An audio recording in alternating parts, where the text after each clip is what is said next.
वक्फ board और वक्फ bill को लेकर के गृह मंत्री अमित शाह के बयान पर अब घमासान छिड़ चुका है। मुस्लिमों ने अमित शाह के वक्फ बिल का विरोध करने वाले बयान पर एतराज जताया है। उनके बयान को लेकर के ये कहा गया कि ये बयान डराने वाला है। दरअसल कल अमित शाह ने वक्फ बिल पर बयान दिया था, जिसके बाद ये रिएक्शन सामने आया और बिल का विरोध करने वालों को सीधा करने की बात कही थी।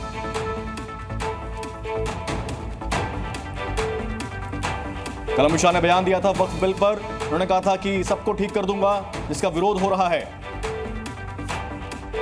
वक्फ पर अमित शाह के बयान के बाद अब ये बोला गया है कि मुसलमानों को डराने का काम किया है अमित शाह ने। ये जो संदेश देने का काम किया गया है, एक तरीके से ये डराने वाला है, धमकाने वाला है। मुसलमानों ने इसका विरोध किया है।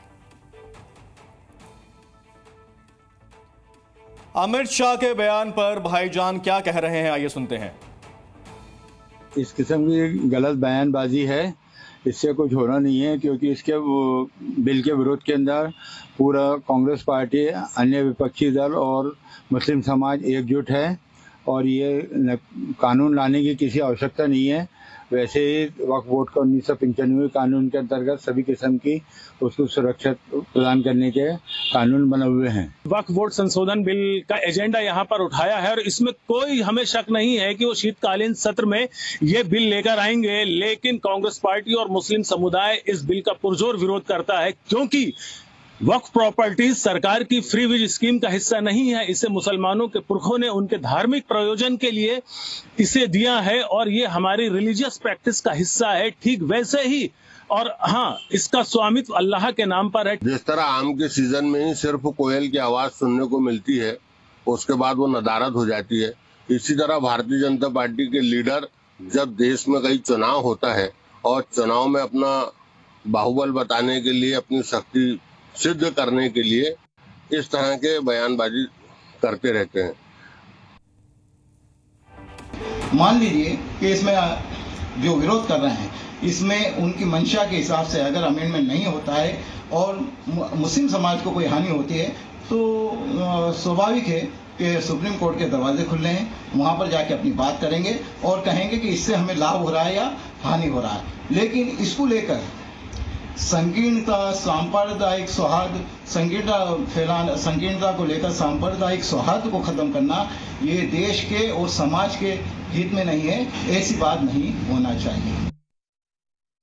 मेरी समझ से तो मुझे ऐसा महसूस होता है कि हो सकता है कि ये सुधार करने, इसमें सुधार कर दें, सही तरीके से सुधार करें, जिससे कि कोई भ्रम पैदा ना हो। मुझे तो ऐसा महसूस होता है। जो जायदाद वक्फ की हकीकत में हैं, उन्हें लोगों ने जिस मकसद के लिए लगाया है, वक्फ की थी जायदादें, उसका सही इस्तेमाल जहां हो रहा है वहां होना चाहिए और जहां ना हो रहा है वहां पे उस वक्फ बोर्ड की जायदादों को वक्फ वालों के हवाले कर देनी चाहिए। हम यही चाहते हैं, जो मुसलमानों की जायदादें हैं, जो उनकी सही हकदार मुसलमान हैं, वो वक्फ बोर्ड को दी जाएं और जहां पर अनलीगल अथॉराइज हैं उनको हटा दिया जाए।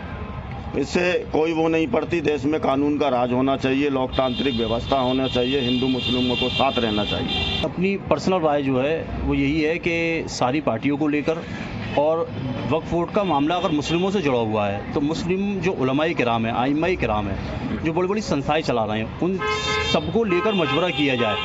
तो उससे जो ये अवाम होती है ना, वो अगर आइम्माए किराम या उलमाए किराम जो साथ में होते हैं ना, तो अवाम टेंशन नहीं लेती है।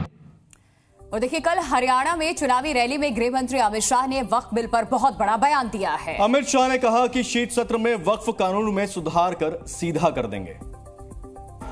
और ये वक्फ बोर्ड का जो कानून है, ये वक्फ बोर्ड के कानून से बहुत परेशानी है ना। एक कानून को एक शीत सत्र में हम सुधार कर सीधा करने का काम कर देंगे। Zee News।